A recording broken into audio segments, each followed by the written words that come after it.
lo que buscamos hacer es tener un tiempo para estudiar asuntos doctrinales o de verdades de la palabra de Dios, lo cual es necesario pues para todos nosotros, ¿sí?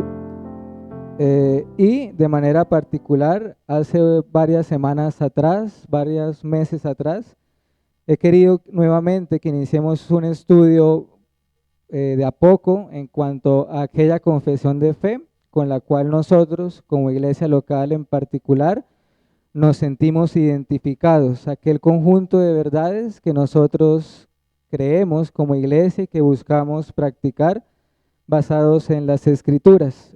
Esta confesión se le ha llamado la Confesión de Londres de 1689 y les quiero recordar que ya hemos visto los dos primeros capítulos que son muy importantes. ¿Qué creemos en cuanto a la palabra de Dios, en cuanto a la Biblia, en cuanto a las Sagradas Escrituras? Y también vimos qué creemos en cuanto a Dios mismo, su ser y sobre todo la verdad bíblica de la Trinidad. Actualmente estamos meditando y estudiando el tercer capítulo y nuestro tema es el decreto de Dios. Estamos considerando lo relacionado con el decreto de Dios. Considero que es bueno que como iglesia estudiemos juntos y de manera pública la confesión para evitar caer en un desconocimiento de aquello que supuestamente profesamos o creemos. Necesitamos estar continuamente recordando las verdades de las Escrituras para que así podamos presentar defensa de nuestra fe y de la esperanza que hay en nosotros, como lo dice tu palabra. Ya en cuanto al decreto de Dios, que es lo que estamos estudiando, esto, hermanos y amigos, es una verdad que recorre todas las páginas de la Biblia. Podemos rastrearla en cualquier libro de las Escrituras y como les he mencionado ya en repetidas veces, el decreto de Dios es una verdad bíblica que tiene un poder único. ¿En qué sentido? En el efecto que puede causar en nosotros si entendemos y creemos en esta verdad. Me refiero al consuelo que da esto, el gozo, la paz, la seguridad que le puede traer a una persona, el creer que todas las cosas son gobernadas por el Señor. ¿Qué hemos visto hasta el momento en cuanto al decreto de Dios? A manera de resumen muy, pero muy breve. Hemos visto que el decreto de Dios en la Biblia lo llama de diferentes maneras. Por ejemplo, se le llama el consejo de Dios, se le llama el propósito de Dios o sus designios. Todos esos son términos similares o sinónimos del decreto de Dios. Estuvimos considerando que el decreto de Dios en primera instancia abarca todas las cosas, absolutamente todas. ¿Qué quiere decir esto? Que todas las cosas creadas por Dios, visibles o invisibles, grandes o pequeñas, suceden por el decreto de Dios. Todo lo que nos sucede, lo que nos acontece en el mundo, en las naciones, de manera personal, individual, particular, sucede porque el Señor así lo ha establecido y lo ha ordenado desde antes de la creación del mundo. Pero ya más específicamente nos hemos centrado en que el decreto de Dios no solamente es algo general que engloba todas las cosas, sino que incluye también aspectos como por ejemplo la salvación misma de los seres humanos. El decreto de Dios se extiende incluso hasta la salvación de los seres humanos. Veíamos la ocasión anterior que como según la Biblia Dios ha elegido, por ejemplo, algunos ángeles para que no cayeran, los ha preservado. Pero cuanto a nosotros como humanidad, hombres y mujeres, Dios ha elegido a algunos para salvación y para vida eterna.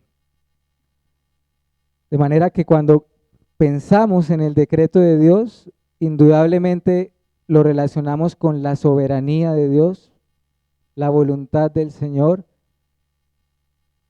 y una doctrina bíblica que nosotros conocemos como la elección o la predestinación también, que es lo que vamos a estar viendo en esta mañana.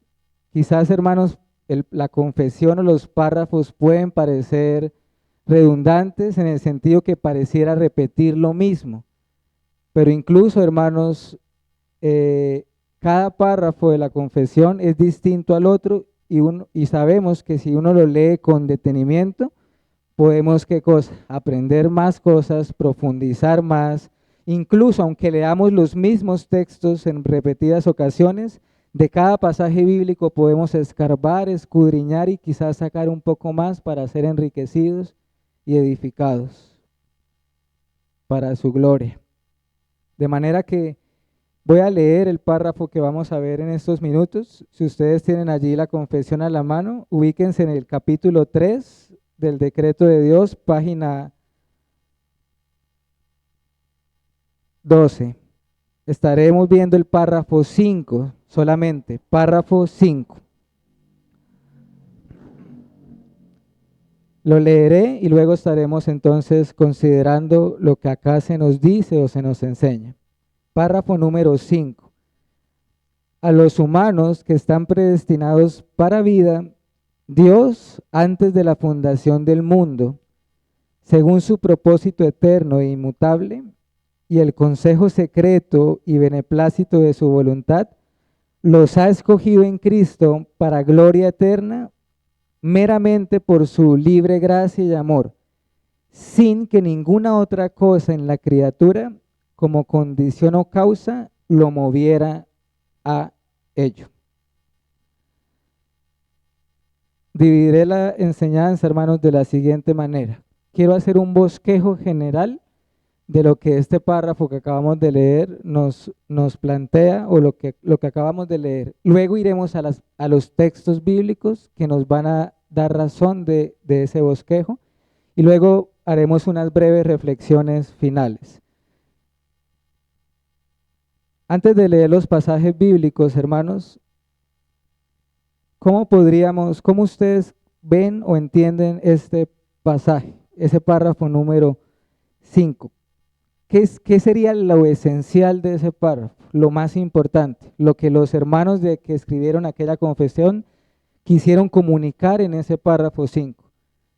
A mi modo de entender, creo que aquí lo esencial en este párrafo ya no solamente es la doctrina de la elección, sino cuál es la causa de ella. Para mí, el punto clave de este párrafo está allí. Ciertamente Dios en la Biblia es un Dios que elige, pero ¿cuál es la causa de esta elección? ¿Cuál es el motivo por el cual Dios ha elegido? Y lo otro, hermanos, que estaremos viendo es que esto nos va a conducir a una de las verdades bíblicas importantes de la Biblia, la cual se conoce como la elección incondicional. Vamos a ver qué significa eso y qué implicaciones tiene. Primero consideremos rápidamente el alcance de la elección, la extensión de la elección. Dios ha escogido Dios a todos y a cada uno de los hombres para salvación. Hermanos, si la respuesta a esta pregunta es afirmativa, que Dios ha elegido a todos los hombres, esto querría decir por implicación que todos y cada uno de la humanidad serían ¿qué cosa? Serían salvos, ¿cierto? Y todos sabemos por la Biblia y por lo que nos rodea que no es así, que no todos los hombres son salvos, no toda la humanidad es salva, sino que nuestra convicción, según las Escrituras, es que solo son salvos y serán salvados aquellos que Dios ha elegido para vida eterna en Cristo Jesús. El Dios de la Biblia, hermano y amigo, es un Dios que elige. Y de entre toda la humanidad Dios ha elegido a algunos para salvación. Esto quiere decir que no todos son salvos o preordenados o elegidos para vida eterna. Entonces, en cuanto al alcance de la elección, vemos que Dios ha elegido a algunos de los hombres, a algunos. de los seres humanos. El propósito. ¿Cuál es el propósito de la elección de Dios? ¿Cuál es el fin? Si esto es verdad como lo es, ¿por qué Dios? ¿Cuál es el fin, el propósito de Dios para haber elegido a un pueblo? ¿O cuáles son sus propósitos, si es que hay varios? Entre ellos, este párrafo nos resalta que aquellos a quienes el Señor ha elegido, los ha elegido para vida eterna. O sea, la elección es ¿para qué? Para salvación. Para salvación. Para que las almas de los hombres puedan gozar de vida eterna. Por cuanto el que cree las buenas noticias de la salvación será salvo. Si estás en Cristo, hermano o hermana, piensa en eso. Dios te eligió para salvarte, para salvarte. Dios te eligió para darte vida eterna y que puedas gozar de vida eterna. ¿No es esto algo que es maravilloso, hermanos? El solo hecho de pensarlo, que Dios nos haya elegido para salvación. Porque bien pudo el Señor haber dejado a toda la humanidad en la condición de miseria por su pecado y de culpabilidad, pero Él le plació y quiso extender sobre algunos su misericordia. Ahora, el tiempo de la elección, el tiempo de este decreto de Dios, ya lo hemos mencionado, pero acá se nos vuelve a enfatizar. ¿Por qué, hermanos? Porque el solo hecho de pensar esto nos debería hacer poner la piel de gallina, nos debería hacer erizar esto, porque es un misterio glorioso. Ahorita lo vamos a ver con los textos bíblicos. ¿Cuándo ocurrió el decreto de Dios? ¿Desde cuándo Dios eligió a su pueblo para salvarlos y redimirles? Eso nos enseña también que por qué la elección de Dios es incondicional. ¿Saben por qué, hermanos? Porque la Biblia dice que Dios no te eligió cuando naciste. Es más, la Biblia dice que Dios no eligió a su pueblo ni siquiera en el Génesis cuando todo fue creado, sino que las Escrituras dicen que todo esto ese decreto sucedió desde antes de la fundación del mundo. Dios eligió a su pueblo cuando nada existía. Cuando no había nada, solo cuando el Dios Trino estaba completo en sí mismo en la eternidad pasada. Cuando hablamos de eternidad pasada, ¿qué hacemos referencia? A todo lo que ocurrió antes del principio. Cuando hablamos de eternidad futura, ¿a qué hacemos referencia? A lo que ocurrirá en lo venidero, en los cielos nuevos y en la tierra nueva. ¿Cuál es el medio de la elección? El medio de la elección de Dios hacia su pueblo, porque pensemos en esto, iglesia, es imposible pensar en la elección de Dios hacia su pueblo sin pensar en el medio, y este medio se llama Cristo Jesús. Todas las cosas Dios el Padre las hace en Cristo, por Cristo y para Cristo. Y eso también incluye la elección. Dios eligió, hermanos, y lo hizo por medio del Hijo, de su amado Hijo. Es decir, no nos eligió por nosotros, sino por Cristo. Eso ya de entrada nos está dando la respuesta al tema de esta mañana, la causa de la elección.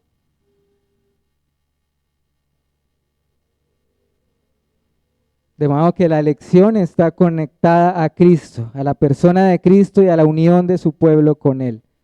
Y ahora hemos llegado al punto principal. Noten que hemos visto la extensión de la elección, el propósito, el tiempo, el medio, pero ahora consideremos la causa.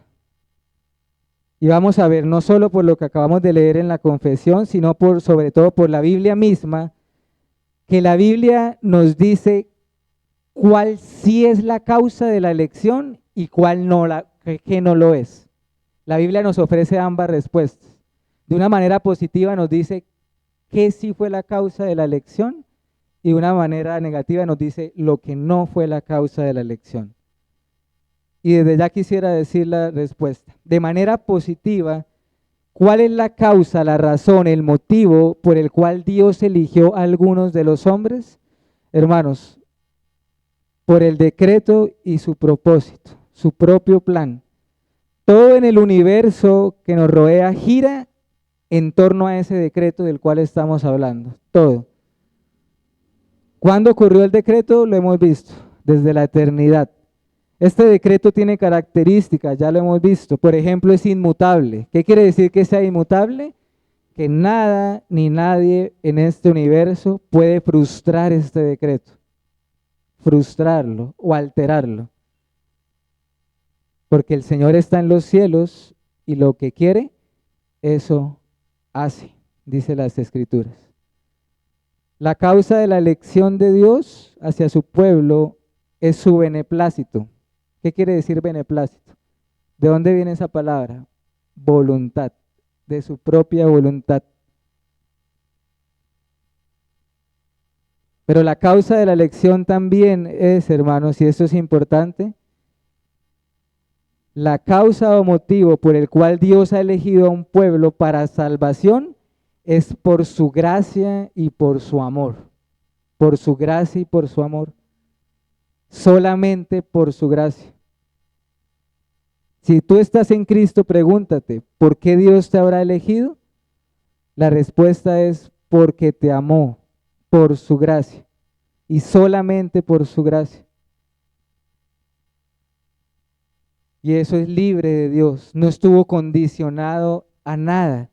Dios derramó su gracia sobre quien Él quiso libremente y gratuitamente. Atención a esa palabra, gratuitamente.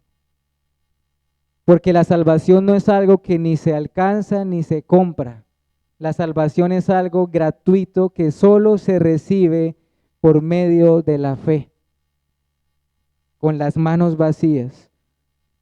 Ahora sí, hermanos, vayamos a los textos bíblicos que apoyan lo que acabo de mencionar, para que veamos que no son ocurrencias ni pensamientos de un predicador, ni de hombres, sino que Dios lo ha dado claramente en su palabra. Acompáñenme en sus Biblias, si las tienen allá a la mano, a Efesios capítulo 1. En el Nuevo Testamento, la epístola de Pablo a los Efesios. Efesios capítulo 1, leeré el versículo 4, el 9 y el 11. Efesios 1, comienzo leyendo el 4, verso 4. Según nos escogió en él antes de la fundación del mundo, para que fuésemos santos y sin mancha delante de él. Versículo 9. Dándonos a conocer el misterio de su voluntad, según su beneplácito, el cual se había propuesto en sí mismo. Y versículo 11. En él, asimismo, tuvimos herencia, habiendo sido predestinados conforme al propósito del que hace todas las cosas, según el designio de su voluntad. Acá, mis hermanos y amigos, prácticamente textualmente, literalmente, se nos menciona en este pasaje la causa de la elección. En Cristo, como lo veíamos ahorita, verso 4, según nos escogió en Él. ¿A quién está hablando ahí? De Cristo. Al versículo 11 al principio también dice en Él. O sea, se refiere a que Dios elige por medio de Cristo. Y este misterio que nos habla el verso 9, que quedó revelado en la Biblia por el Espíritu Santo, nos dice que esta elección ocurrió antes de la fundación del mundo, antes de que naciesen los montes, de que Dios creara el cielo y la tierra, para que los hombres vinieran a ser salvos, aquellos que Él ha elegido. Noten que dice, para que fuésemos santos y sin mancha delante de Él. Hermano y amigo, Dios ha provisto de un precioso manantial que está abierto, que se ofrece continuamente a los hombres. Y este manantial no es un manantial de agua, es un manantial de sangre, la sangre del Hijo de Dios, que permanece abierta para todo su pueblo. Por eso hay un texto en las Escrituras, Zacarías 13:1, desde la antigüedad Dios decía esto: en aquel tiempo habrá un manantial abierto para la casa de David, para los habitantes de Jerusalén, para la purificación del pecado y de la inmundicia. Precioso ese texto, Zacarías 13:1. Dios decía de antemano que habría un manantial abierto para la purificación de nuestros pecados.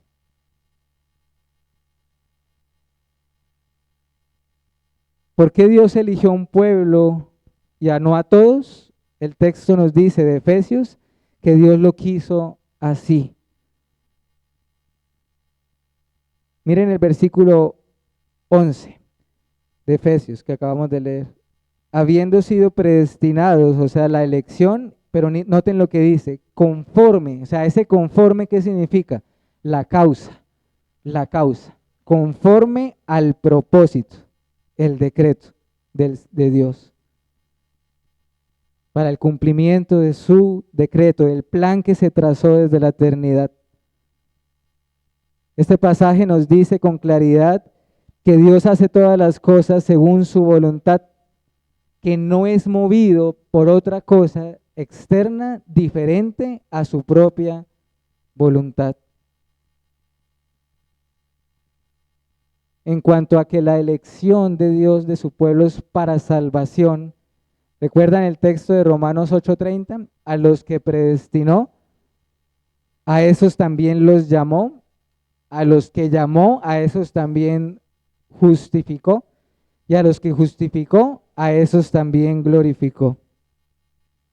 Hermanos, yo sinceramente no veo, no entiendo por qué muchos se resisten a la verdad bíblica de la elección o la odian incluso. ¿Por qué Dios eligió? ¿Qué propósitos? La Biblia nos habla de varios, para salvación. Ahorita en Efesios nos dice que Él eligió para ser santos y que su pueblo sea santo y sin mancha delante de Él. Ahora nos está diciendo en ese texto de Romanos 8 que Dios eligió para que seamos conformados a la imagen de su Hijo. Efesios nos dice que nos eligió para ser adoptados como hijos suyos, para ser aceptados por medio de Jesucristo. Pero nos eligió para salvación. Por eso habla allí de justificación. Acompáñenme a otro texto, hermanos, que me parece importante. Segunda de Timoteo. Segunda carta de Pablo a Timoteo, el capítulo 1, el versículo 8 y 9. Segunda de Timoteo, capítulo 1, versículo 8 y 9. Dice ese texto: por tanto, no te avergüences de dar testimonio de nuestro Señor, ni de mí, preso suyo, sino participa de las aflicciones por el Evangelio según el poder de Dios. Pero miren el verso 9 con atención, hermanos. Quien nos salvó y llamó con llamamiento santo, no conforme a nuestras obras, sino según el propósito suyo y la gracia que nos fue dada en Cristo Jesús antes de los tiempos de los siglos. Este resulta ser un pasaje hermoso y fundamental y clarísimo en lo que estamos viendo en esta mañana. Se puede ver con claridad, hermanos, en cuanto a la causa de la elección de Dios. Dios nos salvó por su poderoso evangelio, al cual Él nos llamó eficazmente. Pero la gran pregunta es ¿por qué? ¿Cierto? Lo que muchas veces viene a nuestra mente o ha venido, ¿por qué? La verdad bíblica de la elección, de la predestinación, hermanos, para vida eterna, realmente es innegable, es incuestionable. Negarla sería prácticamente desconocer la Escritura y luchar contra Dios sería eso. ¿Por qué Dios elige, hermanos? Ahí está la clave. Es una realidad innegable, pero la pregunta es ¿por qué? ¿Será que Dios antes de la creación del mundo miró hacia el futuro, hacia lo que iba a suceder, y te vio a ti como alguien bueno, bondadoso y justo, y que tú ibas a creer y a responder al Evangelio, y eso lo movió a elegirte? Esa es la postura de muchos hoy dentro del cristianismo. Se le llama la presencia de Dios.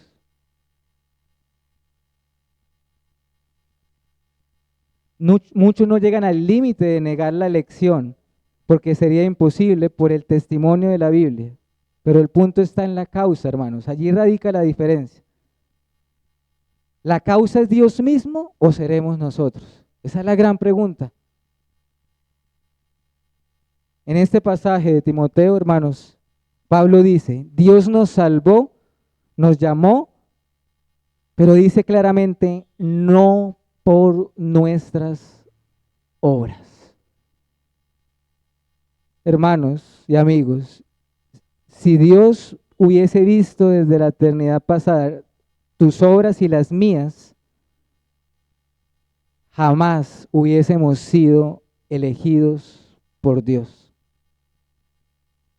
Si los méritos humanos es lo que Dios vio de antemano, no podríamos ser elegidos por el Señor. ¿Por qué? Porque nuestras propias obras son ¿qué?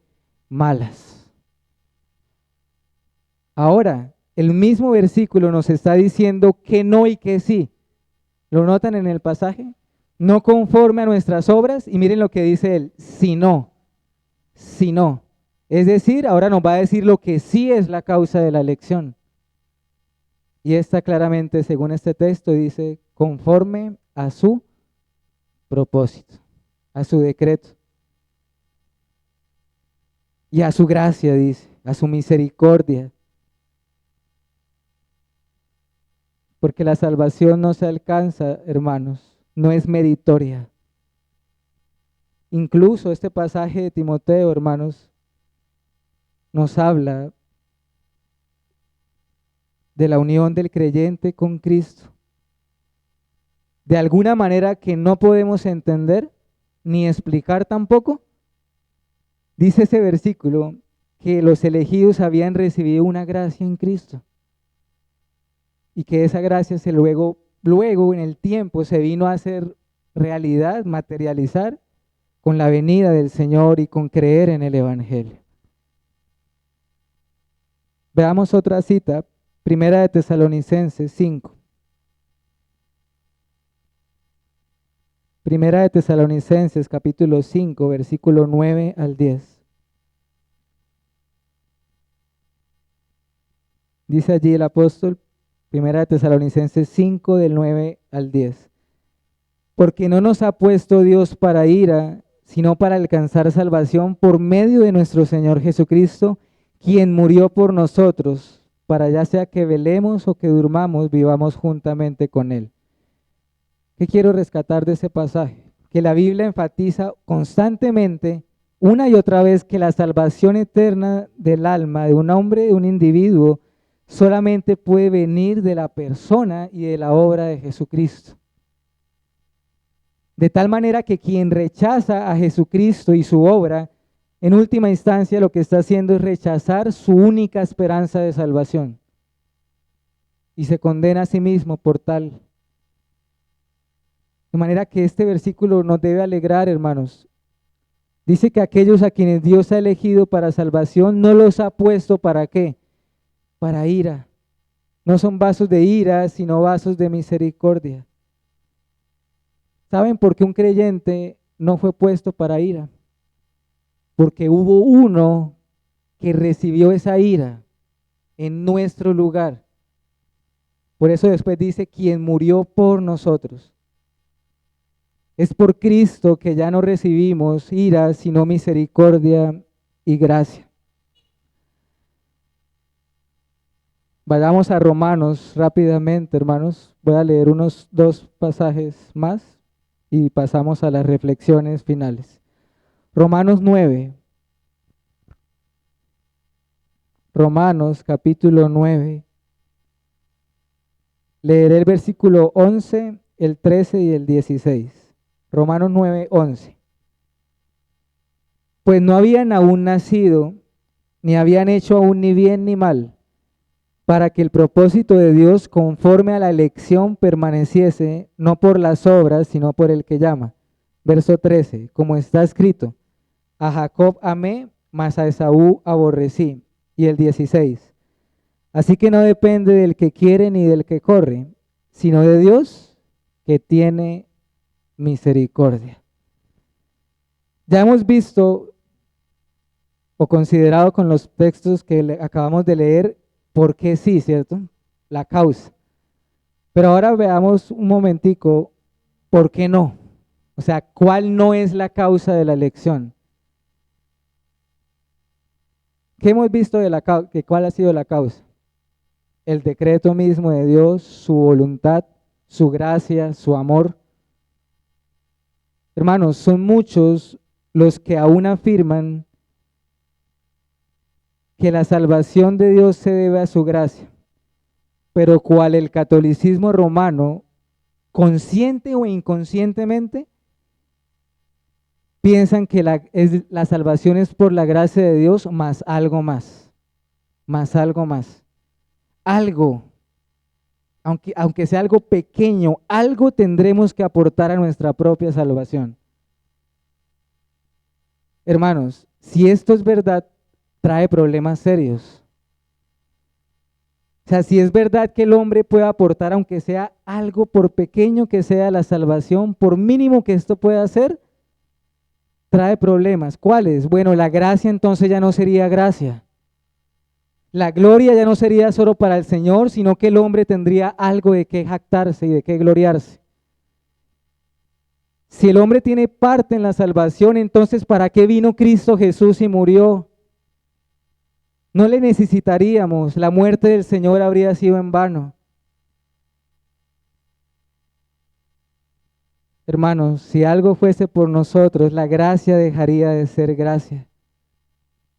En lo que tiene que ver con la salvación, con que Dios nos declare justos, nos perdone, la gracia y las obras son antagonistas, opuestas diametralmente, no pueden estar juntas.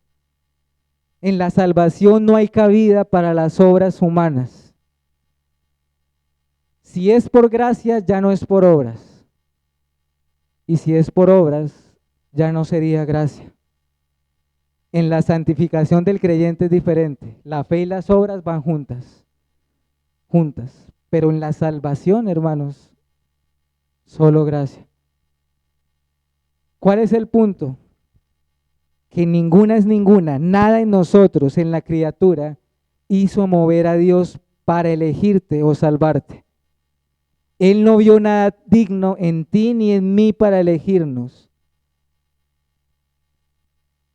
No nos distingue nada de los demás, sino su voluntad y su gracia. Por eso es que la elección es incondicional. ¿Lo notan? No fue condicionada, no fue movido el Señor, no fue obligado por algo diferente a su propia voluntad. ¿Y cuál es el ejemplo bíblico más notorio, palpable de esto? En este pasaje que leímos de Romano. Los gemelos o mellizos, ¿cierto? Jacob y Esaú. Dice el texto claramente que el Señor amó a uno y aborreció al otro. La pregunta, ¿por qué? ¿Por qué amó a Jacob y aborreció a Esaú? Si el versículo nos dice que ni siquiera habían nacido, ninguno de los dos había efectuado ninguna obra, ni buena ni mala. Y otra vez el versículo 11 nos dice, no por las obras. Y también nos dice el por qué sí, en el mismo versículo 11. ¿Sí lo notan? Para que el propósito de Dios, conforme a la elección, permaneciese. Permaneciese. Si el Señor hubiese visto de antemano, desde la creación, desde antes de la creación, ninguno de estos dos hombres hubiese sido elegidos, ni Jacob ni Esaú, porque vemos por la Biblia que Jacob lo merecía, no, fue un engañador muchas veces, practicó engaño y muchas otras cosas. Como dice la Escritura, iglesia, no por obras, para que nadie se gloríe. De modo que la salvación no depende del hombre ni del que quiere, sino enteramente y completamente descansa en la misericordia del Señor. Nadie puede decir que fue salvo porque fue a Dios. Fuimos a Él porque Él nos atrajo a sí mismo con cuerdas de amor. Recuerden lo que enseñó Cristo. No me elegisteis vosotros a mí, sino que yo los elegí a vosotros. Ahí está clarito, hermanos. Juan 15, 16. Nosotros amamos a Dios porque Él nos amó primero. Primera de Juan 4, 19. Y finalmente, hermanos, para entrar a las reflexiones finales, todo esto nos conduce a una sola cosa, a la gloria del Señor. Efesios dice, para alabanza de la gloria de su gracia nos hizo aceptos en el amado, a fin de que seamos para alabanza de su gloria. Efesios 1, versículos 6 y 12. Si la salvación solo le pertenece a Él como efectivamente lo es, entonces toda la alabanza y la gloria a Dios por la salvación de los hombres le pertenece a Él, hermanos. Todo esto ha ocurrido para alabanza de su gloria, a fin de, si lo notan, a fin de que seamos para alabanza de su gloria. Dios a su pueblo lo ha elegido y salvado para su alabanza.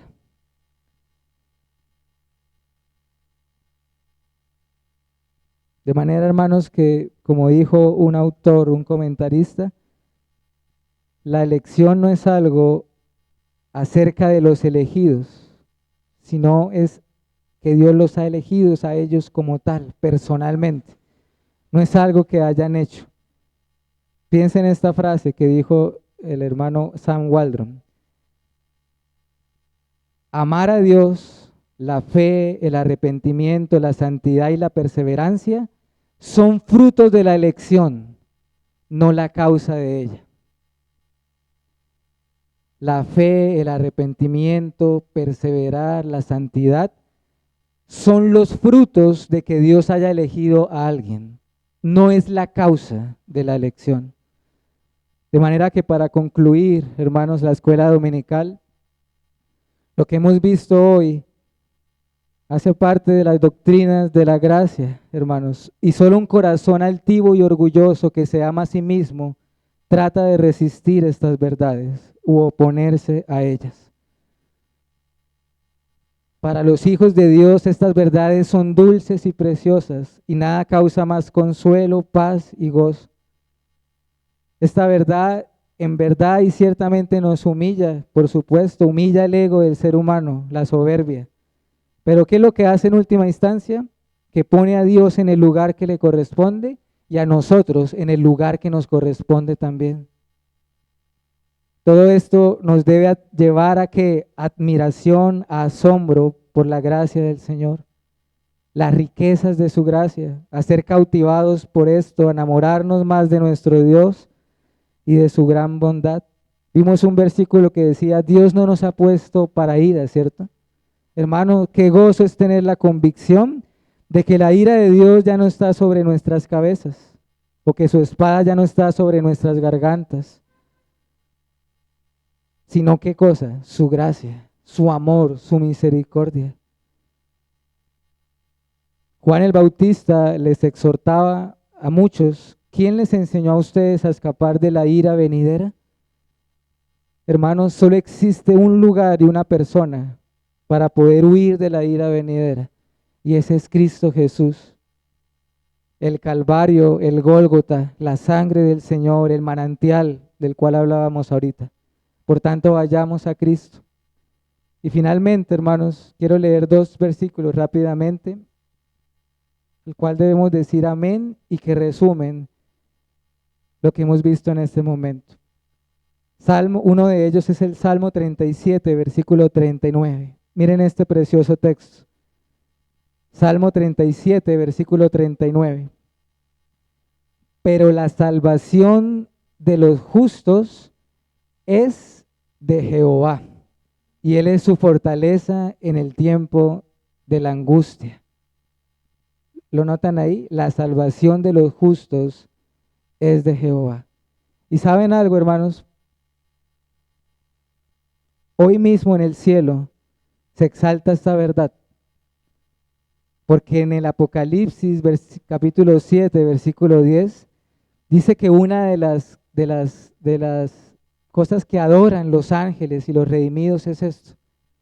Dice Apocalipsis 7:10, y todos allá en el cielo clamaban a grande voz, y claman a grande voz diciendo: la salvación pertenece a nuestro Dios que está sentado en el trono y al Cordero. Amén, hermanos, oremos. Te adoramos, oh Señor, te exaltamos en este momento. Te pedimos perdón, oh Padre Celestial, por nuestro pecado. Perdónanos porque quizás algunas veces o muchas hemos tratado de resistir a estas verdades. Perdónanos porque nuestro corazón a veces tiende a volverse a las obras y a querer ganarnos tu favor. Oh Padre, te ruego para que tu gracia sea derramada sobre nuestros corazones. Podamos perseverar, pero en tu gracia, oh Dios, en el reposo que nos da Cristo Jesús. Hoy te alabamos y te damos gracias porque la salvación es tuya, oh Dios. Desde el principio hasta el final te pertenece a ti, para la gloria de tu nombre. Gracias, Señor, por tu infinita gracia, por tu gran bondad, porque aunque no merecemos ni merecíamos nada, aún así tú eres paciente y nos ofreces la salvación, que es lo más valioso que podamos recibir. Te alabamos y te damos gracias por este don inefable que es Cristo Jesús. Amén y amén.